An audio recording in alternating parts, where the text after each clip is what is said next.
சங்கீதங்கள் புஸ்தகம் 118, 22 மற்றும் 23 நம்ம சேர்ந்து வாசிக்க போகிறோம். எடுத்தீங்களா?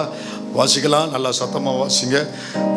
வீடு கட்டுகிறவர்கள் ஆகாதென்று தள்ளின கல்லை மூளைக்கு தலைக்கல்லாயிற்று, அது கர்த்தராலே ஆயிற்று, அது நம்முடைய கண்களுக்கு ஆச்சரியமா இருக்கிறது. அது வேற யாரும் அல்ல, நீங்களும் நானும் தான். விசுவாசிக்கிறீங்களா? நம்புறீங்களா? தள்ளப்பட்ட கல் மூளைக்கு கல் சொல்லும் சாட்சி. போன வாரம் ஆண்டவன் நம்மோடு பேசினார். தள்ளப்பட்ட கல் சொல்லும் சாட்சி. தள்ளப்பட்ட கல் என்னென்ன, எத்தனை சாட்சியை பார்த்தோம் போன வாரம்? முதல் சாட்சி என்ன சாட்சி? அது சொல்லுச்சு, கர்த்தர் துதியுங்கள், அவர் நல்லவர். கர்த்தர் யாருங்க? நல்லா சொல்லுங்க ஆண்கள், நல்லா சொல்லுங்க. கர்த்தர் யாருங்க? நல்லவர். என்ன ஆனாலும் அவர் எனக்கு நல்லவர். சூழ்நிலை எப்படி எதிராய் மாறினாலும் நல்லவர். சாதகமாக இருந்தாலும் எனக்கு, பாதகமாக இருந்தாலும் எனக்கு, மனிதர்கள் சப்போர்ட் பண்ணாலும் எனக்கு, அப்போஸ் பண்ணாலும் எனக்கு நல்லவர். ஏன்னா எல்லாம் மாறும், எல்லாரும் மாறுவாங்க. என் கர்த்தர் மட்டும் ஒரு நாளும் மாறாதவர். அதனால அவர் எனக்கு நல்லவர். இது யார் சொன்ன சாட்சி? சும்மா வெறும் கல்னு சொல்லக்கூடாது. தள்ளப்பட்ட கல் சொல்லுது கர்த்தர் நல்லவர்னு சொல்லுது. அப்போ நம்ம சொல்ல வேண்டாமா கர்த்தர் நல்லவர்? ரெண்டாவது அது என்ன சாட்சி சொல்லுச்சு? இந்த உலகத்தில் நீ யாரை மட்டும்தான் நம்பணும்? கர்த்தரை மட்டும்தான். நம்ம வேற யாரையும் என்ன செஞ்சிடக்கூடாது. அண்ணனை,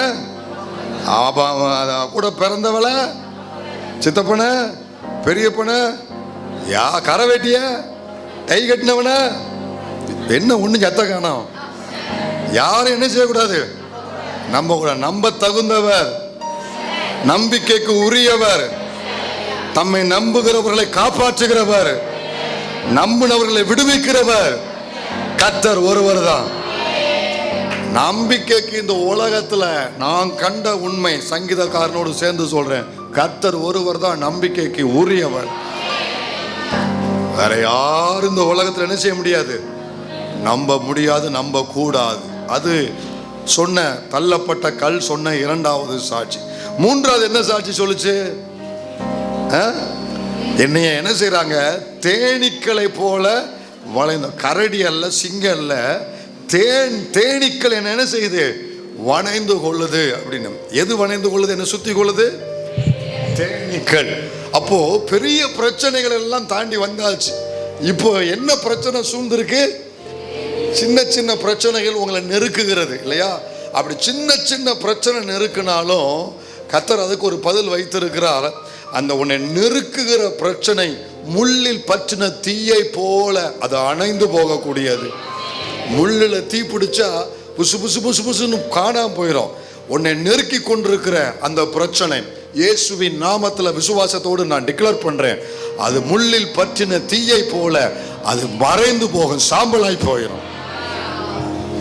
அல்லேலூயா. அடுத்த நாலாவது ஒரு சாட்சியை பார்த்துருவோமா? வேகமா 4, 5, 6ன்னு கொஞ்சம் வேகமா போகலாம். வாசி 5ஆம் வசனம் வாசி. 119 5ஆம் வசனம் வாசி. கர்த்தரை நோக்கி கூப்பிட்டேன், கர்த்தர் என்னை கேட்டருளி தாளத்திலே வைத்தார். சரி, எல்லாரும் சேர்ந்து ஒரு தடவை அதை வாசிக்கலாமா? எல்லாரும் சேர்ந்து மறுபடி. நெருக்கத்திலிருந்து கர்த்தரை நோக்கி கூப்பிட்டேன், கர்த்தர் என்னை கேட்டருளி விசாலத்திலே. இந்த சாட்சிக்காய் கைதட்டி கர்த்தரை மகிமைப்படுத்துங்க பார்க்கலாம். அப்போ இந்த தள்ளப்பட்ட கல் சொல்லுது, எனக்கு என்ன வந்துச்சு, எனக்கு ஒரு நெருக்கம் வருது. அப்போ இதுல நமக்கு ஒரு உண்மை தெரியுது, நமக்கு எல்லாருக்குமே ஒரு விருந்தாளி உண்டு, அலையாத விருந்தாளி. அலையாத விருந்தாளி. இவங்களை அழைக்கவே வேண்டாம், ஆட்டோமேட்டிக்கா வந்து நிற்பாங்க. சில ஆட்கள் இருப்பாங்க, வந்து கூப்பிடவே வேண்டாம், வந்து நிற்பாங்க. அந்த மாதிரி இந்த நெருக்கம் என்பது என்ன விருந்தாளிங்க? அலையாத விருந்தாளி. ஆனா எல்லா வீட்டுக்கும் வரும். சில வீட்டுக்கு வந்திருக்கோம், சில வீட்டில் இன்னைக்கு தான், நேற்று நைட்டு தான் வந்து கதவை தட்டியிருக்கோம். சில வீட்டில் கர்த்தருக்கு ஸ்தோத்திரம், என் வீட்டில் எந்த நெருக்கமும் இல்லைன்னு நாளை காலைல வரப்போகிறது. ஆனால் எல்லா வீட்டுக்கும் வரக்கூடிய விருந்தாளி என்ன விருந்தாளி? பக்கத்தில் கை கொடுத்து இந்த விருந்தாளி வந்திருக்காங்களா உங்க வீட்டுக்கு? கை கொடுத்த இந்த விருந்தாளி வந்திருக்காங்களா உங்க வீட்டுக்கு? அப்ப அவர் சொல்றாரு, எல்லாருக்குமே நெருக்கம் என்று ஒன்று உண்டு. தேவ பிள்ளைகளே, வித்தியாசமா இருக்கும். எனக்கு வேறு விதத்தில், உங்களுக்கு வேறு விதத்தில். உங்களுக்கு பக்கத்தில் உள்ளவர்களுக்கு வருகிற நெருக்கம் உங்களுக்கு வராது, ஆனா உங்களுக்கு இருக்கிறது அவர்களுக்கு வராது. ஒவ்வொரு விதத்தில், ஆனா ஏதோ ஒரு விதத்தில் எல்லாருக்குமே என்ன உண்டு? நீங்க யாரையுமே இந்த அக்காவுக்கு என்ன, இந்த அண்ணனுக்கு என்ன, ஜம்முன்னு வாராக, ஜம்முன்னு போறாக, 1/2 கிலோ பவுடரை போட்டு வந்து உட்காந்துருக்காங்க அப்படின்னு நினைச்சிடாதீங்க. அந்த பவுடர் எதுக்குன்னா எல்லாத்தையும் மறைக்கதான், வேற ஒன்றும் இல்லை, எல்லாத்தையும் மறைக்கதான். அதனால நெருக்கம் இல்லாம யாருமே இல்லை. அவர் சொல்றாரு, எனக்கு நெருக்கம் வந்துச்சு, எனக்கு நெருக்கம் வந்துச்சு. ஆனா அந்த நெருக்கத்தில் நான் யாரை நோக்கி கூப்பிட்டேன்? பாஸ்டரையா, பக்கத்து வீட்டுக்காரரையா, கோபுரத்தையா, அங்கேயா இங்கேயா, யாரை நோக்கி கூப்பிட்டா? அப்போ நெருக்கம் ஒண்ணு வந்தா அந்த தேவ பிள்ளை யாரை மட்டும்தான் நோக்கி கூப்பிடணும்? கர்த்தரை மட்டும்தான் நோக்கி கூப்பிடணும். ஆனா நெருக்கத்துல அவரால் மட்டும்தான் நமக்கு உதவி செய்ய முடியும். மற்றவங்க எல்லாம் வருவாங்க போவாங்க, கல்யாணம் வீட்டு சாப்பாடு சாப்பிட வருவாங்க போவாங்க. ஆனா நெருக்கத்துல தேவன் மட்டும்தான் ஒருத்தனுக்கு உதவி செய்ய முடியும்.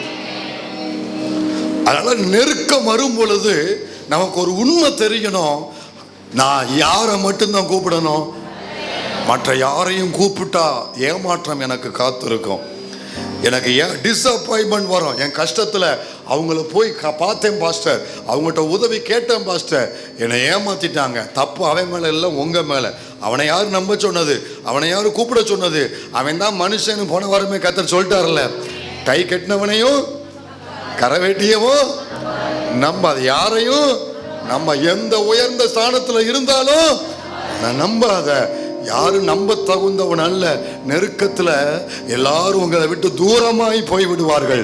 நமக்கு உதவி செய்கிறவர் கர்த்தர் மட்டும்தான். என் அனுபவத்தில் சொல்றேன், எவ்வளவு நெருங்கினவர்களா இருந்தாலும் சரி, நெருக்கத்தில் அவர்கள் எல்லாம் உதவாக்காரர்கள். உங்களுடைய இரத்த உறவா இருந்தாலும் சரி, நெருக்கத்தில் அவர்கள் எல்லாம் உதவாக்காரர்கள். பாதி பேர் இன்னும் அனுபவிக்கல. ஐயோ, உங்களை பார்த்து கர்த்தருக்கு ஸ்தோத்திரம் பண்றேன். பாதி பேருக்கு இன்னும் உண்மை புரியல. கவனிங்க, எவ்வளவு நெருங்கினவர்களா இருந்தாலும் சரி, உடன் பிறப்புகளா இருந்தாலும் சரி, ஆபத்துல, அவசரத்துல, நெருக்கத்துல எல்லாருமே உதவாக்காரர்களாய் போய் விடுவார்கள். அவன் கூட பிறந்தவன், அவன் எனக்காக உயிரே கொடுப்பான். சரி, கொடுக்கட்டும், பார்ப்போமே, கொஞ்சம் ஆச்சு என்னன்னு பார்ப்பேன். நல்லா கவனிங்க, யாரா இருந்தாலும் சரி, சில நேரங்களில் தேவனே அவர்களை நம்மை விட்டு தூரப்படுத்தி விடுவார். யாரு நமக்கு உதவி செய்ய விரும்புகிறார்களோ அவர்களை கர்த்தரே தூரப்படுத்தி விடுவார்.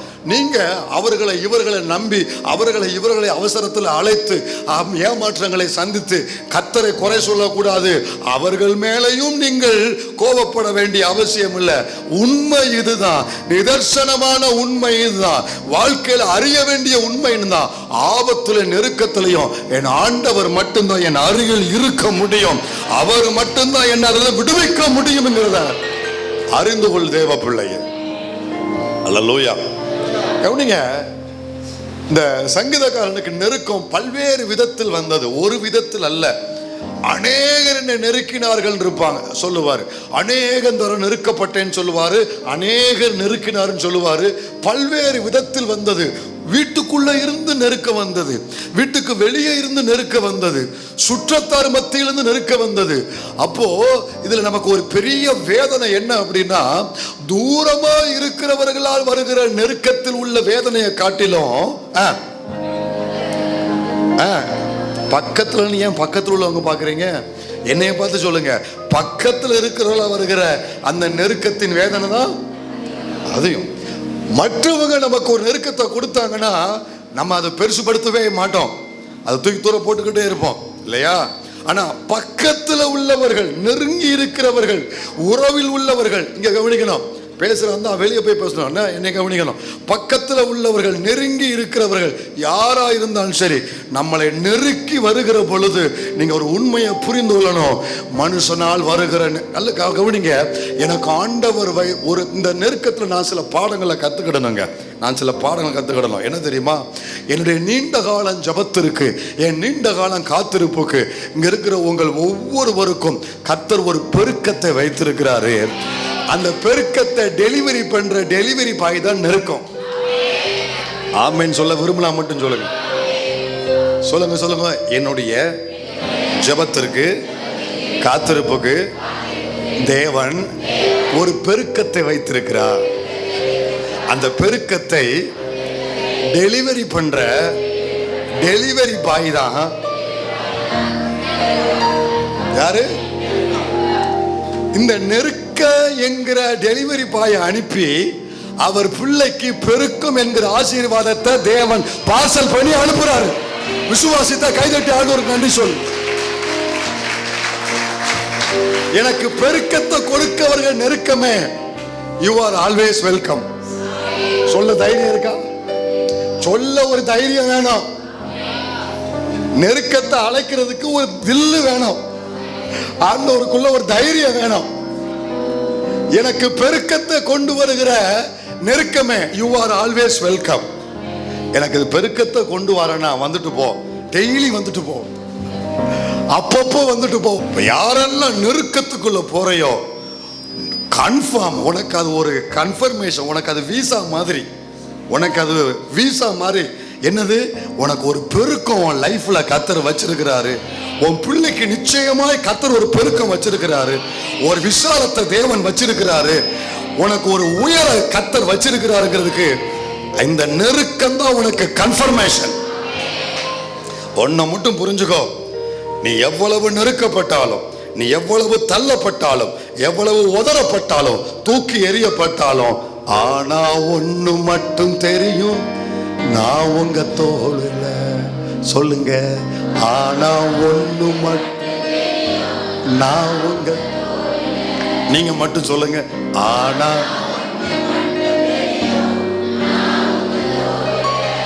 நீ மரத்துல இருந்து கீழே விழுந்தாலும் சரி, கீழே விழுந்த அணிலா இருந்தாலும் சரி, நீ நீ சிங்க கவியில விழுந்த தானியலா இருந்தாலும் சரி, அக்கினிக்குள்ள விழுந்த நீ ஆபேத்நேகோவா இருந்தாலும் சரி, ஆனா ஒண்ணு மட்டும் தெரியும், நான் உங்க தோள். ஆண்டவர் நெருக்கத்தை அனுமதிப்பாரு. உன் வாழ்க்கையில சிக்ஷையை அனுமதிப்பாரு. மனிதர்களுடைய நிந்தனைகளுக்கு உன்னை அனுமதிப்பாரு. ஆனா அவர் தோலை விட்டு மட்டும் உன்னை இறக்கவே மாட்டார். இருள இருந்தாலும் தோல்ல இருக்கிற, பள்ளத்தாக்குல இருந்தாலும் அவர் தோல் பட்டையில இருக்கிற.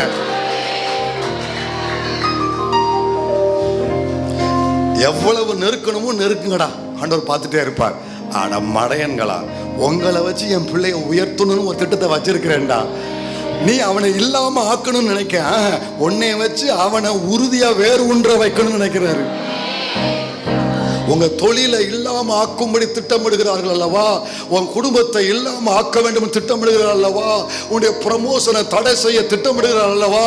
உன் உயர்வை, உன் ஆசீர்வாதத்தை தடுக்க வேண்டும் என்று மொர்தெகாயே வாசலில் காத்திருந்தாலும், கர்த்தருக்கு உண்மையா இருக்கிற மொர்தெகாயே, சின்னவனா இருந்தாலும் தேவனுடைய விஷயத்துல வைராக்கியமா இருக்கிற தேவ பிள்ளையே, உன்னை இல்லாமல் அழிக்க வேண்டும் என்று 1000 ஆமான்கள் எழுப்பினாலும் அந்த ஆமானை வச்சு ஒரு பெரிய பெருக்கத்தின் எல்லைக்குள்ள இந்த தேவன் உன்னை கொண்டு வர முடி ஒரு திட்டம் வைத்திருக்கிறார். என்ன சொல்லுங்க, என்ன செய்யணுமோ செய்யுங்கடா. சொல்லுங்க, சொல்லுங்க. அப்பதான் ஒரு விசுவாசம் வருங்க. வாயை திறந்தா தான் தைரியம் வரும். இருந்தேன்னா அந்த பயம் உன்னை விட்டு போகாது, அந்த அவிசுவாசம் உங்களை விட்டு போகாது. வந்த மாதிரியே திரும்பி போவேங்க. வாயை தருங்க. என்ன வேணாலும் செய்யுங்கடா, என்ன வேணாலும் பேசுங்கடா, யார்கிட்ட வேணாலும் போய் சொல்லுங்கடா, எவ்வளவு நாளும் கீழே போடுங்கடா, ஏறி மிதிங்கடா. ஆனா ஒண்ணு மட்டும் தெரியும், நான் உங்க தோளில. ஆனா ஒண்ணு மட்டும் தெரியும், நான் உங்க தோளில. நெருக்கத்தின் எல்லை புரிந்தவரே, பெருக்கமா ஆசீர்வதிப்பவரே. கொஞ்சம் நெருக்கத்தில் எல்லை புரிந்தவரே, ஆசீர்வதிப்பவரே. ஆனால் ஒன்று மட்டும் தெரியும், உன் குடும்பம், உன் பிள்ளை, உன் ஊழியம். ஆனா ஒன்று மட்டும் தெரியும், நான் உங்க தோழல. சபையார் எல்லாரும்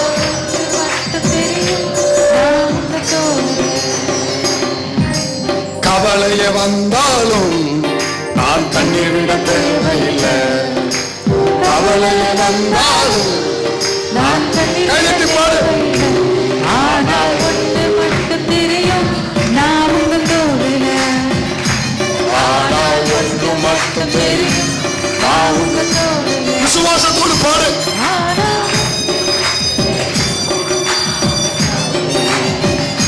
ஆனா ஒன்று மட்டும் தெரியும், நான் உங்க தோழல. ஆனா ஒன்று மட்டும் தெரியும்,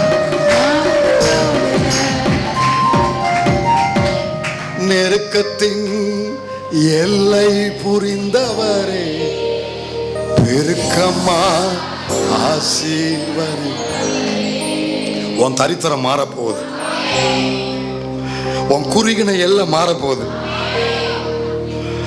இந்த பக்கம் பார்வோன்னு உன்னை நெருக்கினா தான் ஒரு பெருக்கமான எல்லைக்குள்ள நீ போகவே முடியும்.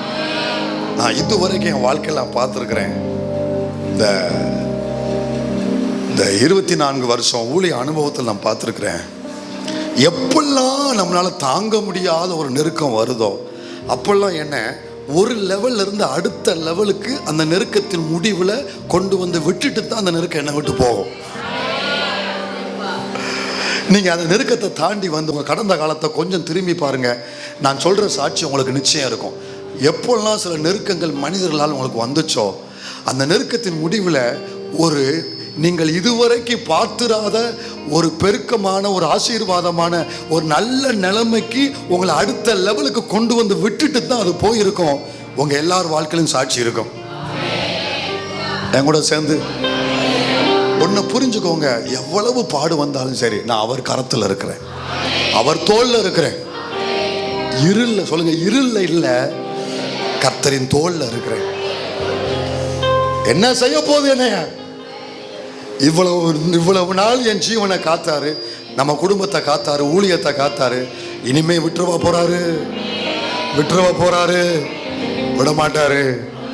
என்ன நடந்தாலும் எனக்கு அது புரியல, இது புரியல, எதுவும் தெரிய வேண்டாம்.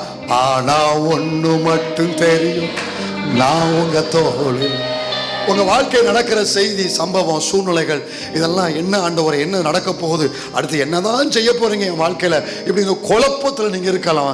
எல்லா கேள்விக்கும் உடனே பதிலை எதிர்பார்க்காதீங்க. யாரோ உங்களுடைய கேள்விக்கெல்லாம் உடனே கர்த்தர் பதில் கொடுக்க நினைக்கிறீங்க. அப்படியெல்லாம் ஒரு மனுஷன் டக்குன்னு பதில் சொல்ற மாதிரிலாம் நீ கேள்வி கேட்கிற போதெல்லாம் கர்த்தர் உடனே அந்த அவனுக்கு பதில் சொல்ல மாட்டாரு. அவர் தேவன். ஹலோ, அவர் தேவன்.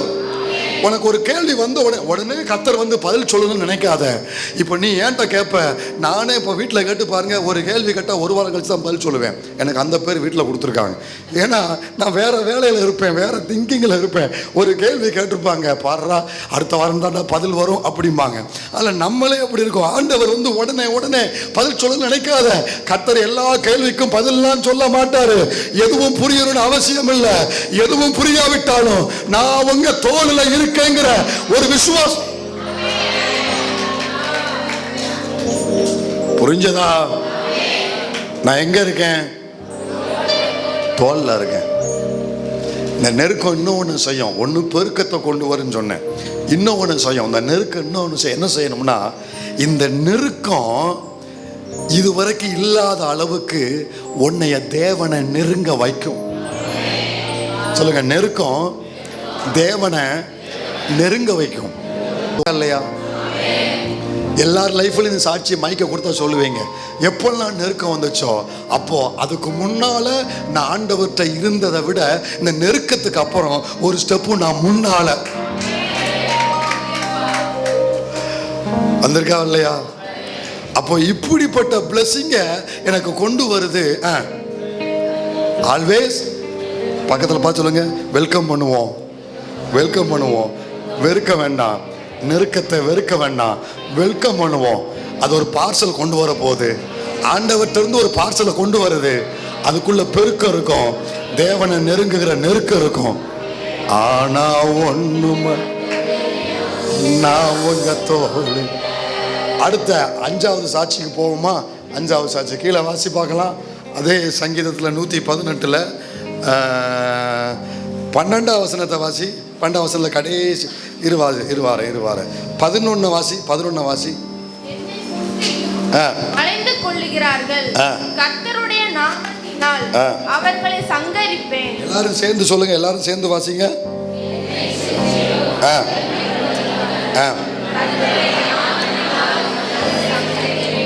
இன்னொரு முறை, கர்த்தருடைய நாமத்தினால், கர்த்தருடைய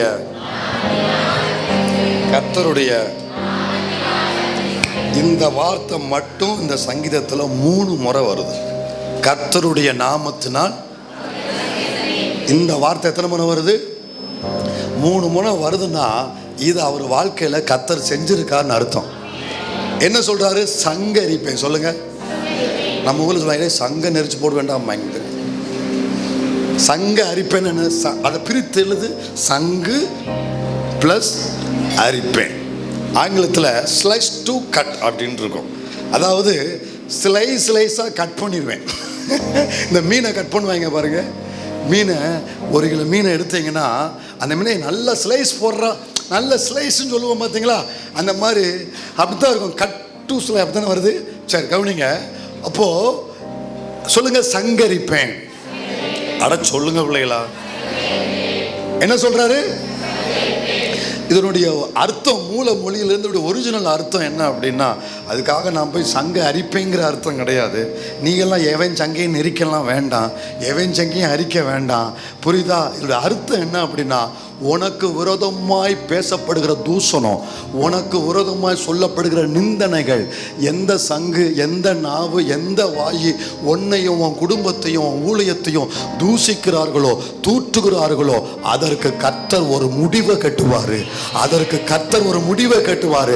இனி அந்த தூஷண வார்த்தைகள் எழும்ப முடியாதபடி தேவன் செயல்படுவார். அந்த வாயால, அந்த சங்கால, அந்த தொண்டையால, அந்த நாவால உன்னை குறித்து, உன் குடும்பத்தை குறித்து, உன் ஊழியத்தை குறித்து எந்த தூஷண வார்த்தைகளோ, அவதூறு வார்த்தைகளோ, நிந்தனை வார்த்தைகளோ பேசக்கூடாதபடிக்கு தேவன் அதற்கு ஒரு முற்றுப்புள்ளி வைப்பார். உனக்கு எதிராய் தூட்டி திரிகிறவர்களுடைய அந்த நாவுக்கு ஒரு முற்றுப்புள்ளி வைப்பார். உன் சத்துருக்கள் நிச்சயம் பேசி அவர்கள் அடங்குவார்கள். ஒரு குறிப்பிட்ட எல்லை வரைக்குத்தான் உனக்கு விரோதமாய் பேச தேவன் அலோவ் பண்ணுவார். ஒரு குறிப்பிட்ட எல்லை வரைக்குத்தான் உன் குடும்பத்துக்கு விரோதமாய் பேச தேவன் அலோவ் பண்ணுவார். ஒரு சபைக்கு விரோதமாய் ஒரு குறிப்பிட்ட எல்லை வரைக்குத்தான் பேசுவதற்கு கர்த்தர் அலோவ் பண்ணுவார். அந்த எல்லையை மீறும் பொழுது அந்த வார்த்தை இனி எழும்பாதபடி, அந்த நாவு உனக்கு விரோதமாய் திறக்கப்படாதபடி அது அடைக்கப்படும். அடங்க பண்ணுவார் கர்த்தர். வாய்களை திறந்து ஆவியில நிரம்பி நல்ல கர்த்தரை சோதனை பண்ணுங்க. எல்லாரும் கொஞ்சம் வலது கரத்தை உயர்த்துங்க.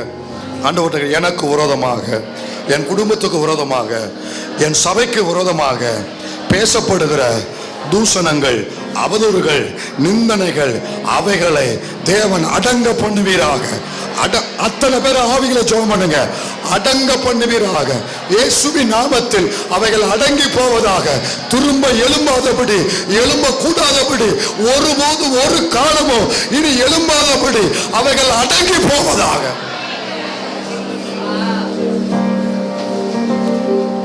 அந்த சீமைகளை டீல் பண்ணுவது கர்த்தராகும்.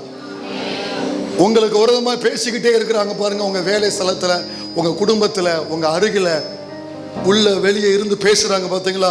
அந்த சீமைகளை டீல் பண்ணுவது கர்த்தராகும். நீங்க வாட்டில் கர்த்தரை ஆராய்ச்சிக்கிட்டே இருக்கணும், ஆண்டவரை துதிச்சுக்கிட்டே இருக்கணும், அவரோடு உறவாடிக்கிட்டே இருக்கணும், முன்னாடி போய்கிட்டே இருக்கணும். பின்னால பேசுற சீமைகள் வார்த்தைகளுக்கு உங்க செவியை கொடுக்காதீங்க. நீங்கள் பெரிய காரியங்களை செய்ய அழைக்கப்பட்டவர்கள். அந்த ஒண்ணுமில்லாத மனிதர்களுக்கு உங்க நேரத்தை போடாதீங்க. புரியுதா நான் சொல்றது? ஏன் சிலர் சொல்றத நான் ஏன் காதில் வாங்க மாட்டேங்கன்னா, என் நேரம் முக்கியமானது. தூசிக்கிற தூசண வார்த்தைகளுக்கு காது கொடுக்காதீங்க. அதை வாங்கி அந்த வார்த்தைக்கு வேல்யூ கொடுக்காதீங்க. அந்த வார்த்தை அப்படி ஒன் பை ஒன்னா இப்படி சொல்லிட்டான் அப்படி சொல்லிட்டான் அப்படி ஐயோ இப்படி சொல்லிட்டான் அப்படி சொல்லிட்டான் இப்படின்னு என்னைக்காவது கர்த்தர் இப்படி சொல்லிட்டாரு, கர்த்தர் இப்படி சொல்லியிருக்கே நீ, கர்த்தர் இப்படி பேசிட்டாரு, ஆண்டவர் இதை பேசியிருக்கிறோமா? எதை பேசுறோமோ அதை பேசுறது, எதை பேசக்கூடாது அதைத்தான் ஒத்துக்கிட்டீங்களா நீங்களே? அப்ப இதை மாத்துவோம். எதை பேசணுமோ கர்த்தர் பேசிட்டாரு. அவர் தான் எனக்கு மகிமையா, எனக்கு அவர் தான் கேடகமா, என் தலை நிமிர பண்ணுவாரா, அவர் சங்கரிப்பாரா, அடங்க பண்ணுவாரா. இதை பேச அவன் பேசுறதுக்கு வேல்யூ கொடுக்காத. ஒன்றுமில்லாத கூட்டம், ஒன்றுமில்லாதவன் பேசுகிற வார்த்தைக்கு வேல்யூ கொடுக்காத. உன் ஸ்தானம் வேறு, உன் அழைப்பு வேறு. நீ எங்க போகணுமோ அதுக்கு நேரம் போய்கிட்டே இருக்கிற. அதாவது கழுகு எவ்வளவு உயரத்துல இருந்தாலும் தன் இறை மேலதான் கண்ணு வச்சிருக்கேன் தவிர கீழே கத்திக்கிட்டு இருக்கல, இதை பார்க்கவே பார்க்காது. நான் கூட்டத்தோடு போகிறதுக்கு ஒரு காக்கா அல்ல, அதே மாதிரி கூட்டத்தை வேடிக்கை பார்க்கக்கூடிய ஒரு காக்கா அல்ல, தனியா நான் வட்டமிடக்கூடிய ஒரு கழுகு. நான் யாரு? பக்க சொல்லுங்க. நீங்க ஒரு கழுகுன்னு மறந்துடுறாங்க. பக்க சொல்லுங்க, நீங்க ஒரு கழுகுன்னு மறந்துடுறாங்க.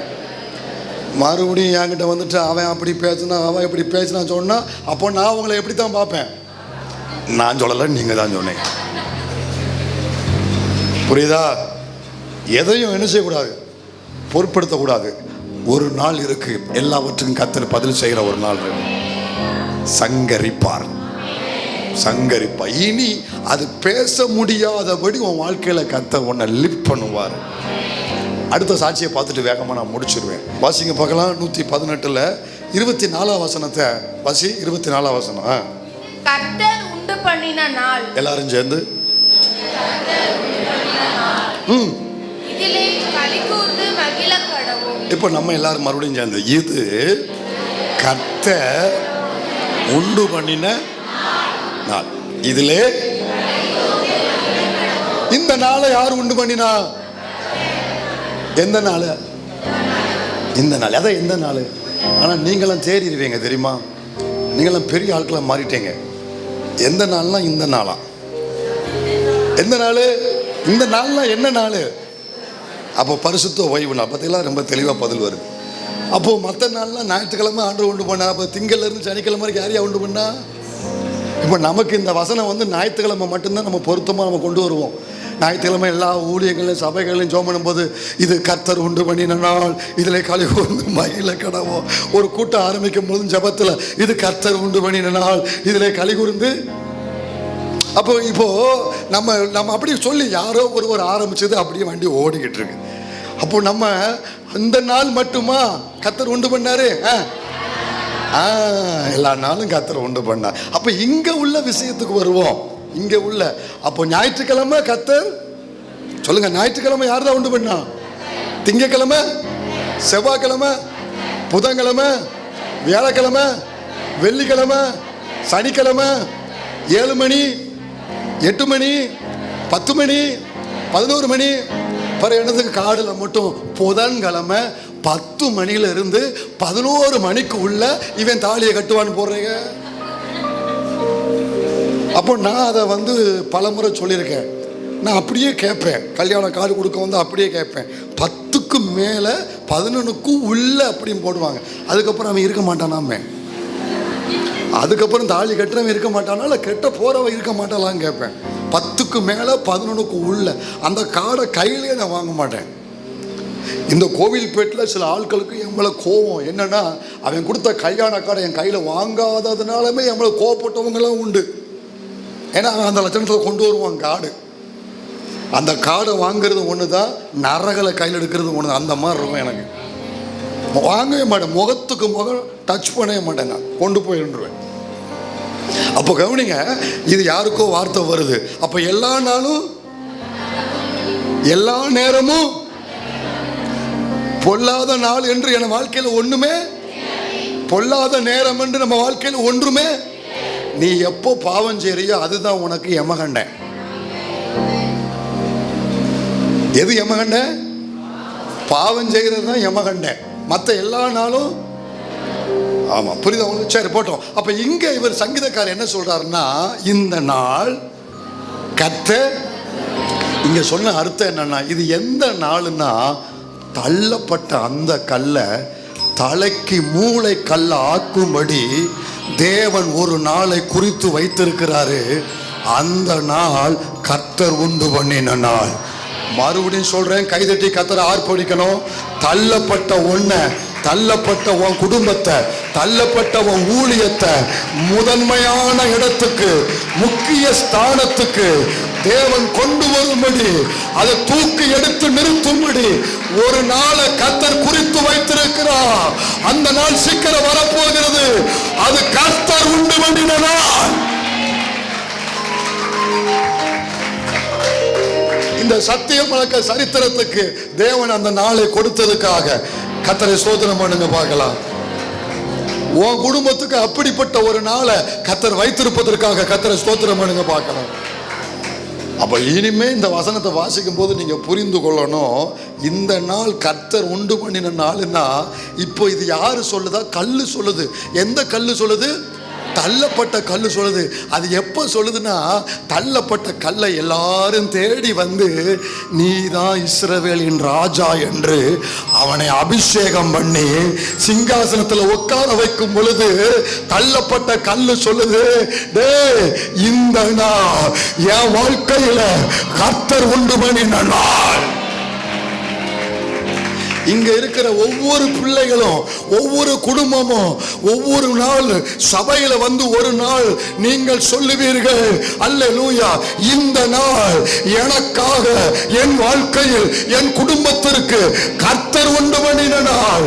தள்ளப்பட்ட என்ன முக்கியமான ஸ்தானத்திற்கு தேவன் கொண்டு வந்த அந்த அப்பாயின்மெண்ட் நாள், கர்த்தர் கொடுத்த அந்த ஸ்தானம் கர்த்தர் உண்டு பண்ணின நாள். எந்த அலுவலகம் உன்னை தள்ளியதோ அந்த அலுவலகம் உனக்கு முக்கிய ஸ்தானத்தை கொடுக்கும். எந்த மனிதர்கள் உன்னை புறக்கணித்தார்களோ அவர்கள் உனக்கு முக்கிய ஸ்தானத்தை கொடுப்பாங்க. எந்த உலகம், ஊர், உறவு உன்னை புறக்கணித்தார்களோ அவர்கள் மத்தியில கர்த்தர் உனக்கு ஒரு முக்கிய ஸ்தானத்தை கொடுப்பாரு. அன்னைக்கு நீயும் சொல்லலாம், இந்த கல்லோடு சேர்ந்து இந்த நாள் கர்த்தர். அப்படி சொல்லும் சாட்சிகள் இங்கிருந்து எழும்ப கர்த்தர் கிருபை செய்வாராம். அப்படி நடக்கும்போது நான் என்ன பண்ணணும் அப்படின்னா, நம்ம என்ன பண்ணணும்னா, 19 வசனம் வாசி, 19 வாசி. நீதியின் வாசல்களை திறவுங்கள். மறுபடி, நீதியின் வாசல்களை திறவுங்கள். நான் அவைகளுக்குள் பிரவேசித்து கர்த்தரை துதிப்பேன். அப்படி ஒரு நாள் உங்க வாழ்க்கையில வரப்போகிறது. உங்கள் அந்த கல்லுக்கு ஒரு நாளை தேவன் உண்டு பண்ணினது போல உங்க பிள்ளைகளுக்கு தேவன் ஒரு நாளை உண்டு பண்ணி வைத்திருக்கிறார். உன் குடும்பத்துக்கு ஒரு நாளை கர்த்தர் உண்டு பண்ணி வைத்திருக்கிறார். இந்த ஊழியத்துக்கு தேவன் அந்த நாளை கொடுத்துட்டாரு, இன்னும் கொடுக்கவும் போறாரு. அப்படி ஒரு நாள் வந்து உங்களை தேடி முதன்மையான இடத்துல கர்த்தர் உட்கார வைக்கும் பொழுது உடனே நீங்க செய்ய வேண்டியது என்ன அப்படின்னா, அந்த தாவீது என்ன செஞ்சாருன்னா, உடனே செல்ஃபி எடுத்து ஃபோட்டோ போட்டு எத்தனை கமெண்ட்ஸ், எத்தனை லைக்கு, எத்தனை ஹார்ட்டு, எத்தனை நுரையீரல் வந்திருக்குன்னு பார்க்கல. அவைய என்ன பார்த்து கவனிங்க. ஒரு உயர்வு வந்த பொழுது, கர்த்தரால் ஒரு மேன்மை வந்த பொழுது, கர்த்தரால் வாலிபர்கள் எல்லாரும் கவனிக்கணும், தம்பிகள் கவனிக்கணும், தங்கச்சிகள் கவனிக்கணும். தேவன் உனக்குன்னு ஒரு நாளை உண்டு பண்ணி வச்சிருக்கிறாரு. அந்த நாளில் உன் தலை நிமிரும், குனிஞ்ச உன் தலை நிமிரும், திரும்ப குனியாதபடி தேவன் நிலையாய் உன்னை நிறுத்துவார். அப்படி ஒரு ஸ்தானம் உன்னை தேடி முரதகாய்க்கு வந்தது போல, அல்லேலூயா, அந்த தாவீதுக்கு வந்தது போல, யோசேப்புக்கு வந்தது போல, இங்க இருக்கிற யோசேப்புகளுக்கு, இங்க இருக்கிற முரதகாய்களுக்கு, இங்க இருக்கிற எஸ்தர்களுக்கு, இங்க இருக்கிற பேர பிள்ளைகளுக்கு அந்த நாள் வரப்போகிறது. கர்த்தர் உண்டு பண்ணிய நாள் வரப்போகிறது. அப்படி வரும் பொழுது நீங்கள் ரதத்தில் ஏறி எங்க வரணும்னா, நீதியின் வாசலை திறவுங்கள், நான் அதற்குள் பிரவேசித்து கர்த்தரை துதிப்பேன். அவன் சொல்றான், என் வாழ்க்கையில நான் நினைச்சு பார்க்காத உயரத்தை கர்த்தர் கொடுத்திருக்கிறாரு.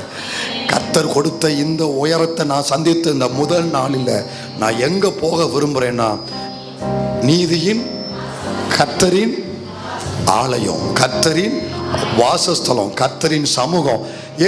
கதவை திறங்க. எந்த கதவு? அரண்மனை கதவா? தேவனுடைய சமூகத்தின் கதவை திறங்க. கர்த்தரின் ஆலயத்துக்கு போறேன், கர்த்தரின் சமூகத்துக்கு போறேன். உயர்வு வந்த உடனே, அப்பாயின்மெண்ட் வந்த உடனே, மேன்மை வந்த உடனே, வீசா வந்த உடனே, உங்க எதிர்பார்ப்பு காரியங்களை கர்த்தர் நிறைவேற்றின உடனே அதை அப்படியே தூக்கிட்டு கர்த்தரின் சமூகத்துக்கு வந்து, இது கர்த்தரால் ஆயிற்று, இது கர்த்தரால் ஆயிற்று, இது என் கண்களுக்கு ஆச்சரியமாக இருக்கிறது. அந்த அப்பாயின்மெண்ட் லெட்டரை நேர ஆலயத்துக்கு கொண்டு வரணும். அந்த வீசாவை நேர ஆலயத்துக்கு கொண்டு வரணும். அந்த பத்திரத்தை நேர ஆலயத்துக்கு கொண்டு வரணும். கீழே வச்சு சொல்லணும், இது கர்த்தரால் ஆயிற்று, நம்முடைய கண்களுக்கு ஆச்சரியமாயிற்று. தள்ளப்பட்ட கல்ல மூளைக்கு தலைக்கல் ஆயிற்று. அப்படி அனைவரும் சொல்ல தேவன் கிருபை தருவாரா? ஒப்பு கொடுப்போமா? எல்லாரும் முழங்கால் போடுங்க. ஆண்டவர்கிட்ட சொல்லுங்க, எனக்கு அப்படி ஒரு நாள் வரும் பொழுது உங்க சமூகத்துக்கு வருவேன் ஆண்டவரேன்னு சொல்லுங்க. உங்க சமூகத்துக்கு தான்ப்பா வருவேன், அல்லேலூயா, உங்க சமூகத்துக்கு வருவேன், உங்களை மகிமைப்படுத்துவேன், உங்களுக்கு சாட்சி சொல்லுவேன், அல்லேலூயா. என் வாழ்க்கையில் அன்னைக்கு மனிதர்களை தேடியோ அல்லது எனக்கு அவங்க உதவி செஞ்சாங்க அவங்களுக்கு நன்றி செலுத்த போறேன்னு சொல்லி அல்ல, கர்த்தரின் சமூகத்துக்கு வருவேன், நீதியின் வாசல்களுக்குள் வருவேன். முழங்கால் போட்டு ஒப்பு கொடுத்து அர்ப்பணம் செய்யுங்க. வாலிப பிள்ளை எல்லாரும் ஒரு பொருத்தனை பண்ணுங்க. என்னைய தள்ளப்பட்ட இந்த கல்லை நீங்க உயர்த்தும் பொழுது, தள்ளப்பட்ட என் குடும்பத்தை நீங்க உயர்த்தும் பொழுது, அல்லேலூயா, தள்ளப்பட்ட என்னை என் குடும்பத்தை நீங்க உயர்த்துகிற அந்த நாள் வரும் பொழுது, நான் உம்மை மகிமைப்படுத்த, உங்களை மகிமைப்படுத்த, உங்க நாமத்தை மகிமைப்படுத்த, உங்களுடைய நாமத்தை உயர்த்த உங்க சமூகத்துக்கு வந்து நிற்பேன் ஆண்டவரே.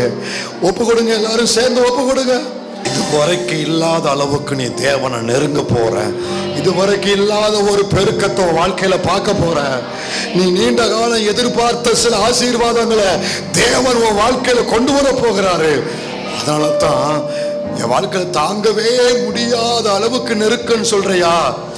உன்னால எண்ணவே முடியாத அளவுக்கு ஒரு உயர்வை உன் வாழ்க்கையில தேவன் கொண்டு வருவார். ஆண்டவரே, உங்க பிள்ளைங்களுக்கு இந்த விசுவாசத்தை இந்த காலையில் நீர் பெருக பண்ணினதுக்காக ஸ்தோத்திரம். இந்த விசுவாசத்துல முது பிள்ளைகள் பலப்படுவார்களாக. இந்த நாள் கர்த்தர் உண்டு பண்ணின நாள் என்று அந்த தாவீதை போல இந்த சபையின் மக்களும் ஒரு நாள் என் வாழ்க்கையிலும் கர்த்தர் ஒரு நாளை உண்டு பண்ணி வைத்திருக்கிறார் என்று அந்த நாளில் நீர் தந்த உயர்வை கொண்டு வந்து உங்க சமூகத்துல வைத்து, இது கர்த்தராலே ஆயிற்று, நீர் பெருக நாங்க சொல்லணும். இயேசுவின் நாமத்தில் பிதாவே, ஆமென்.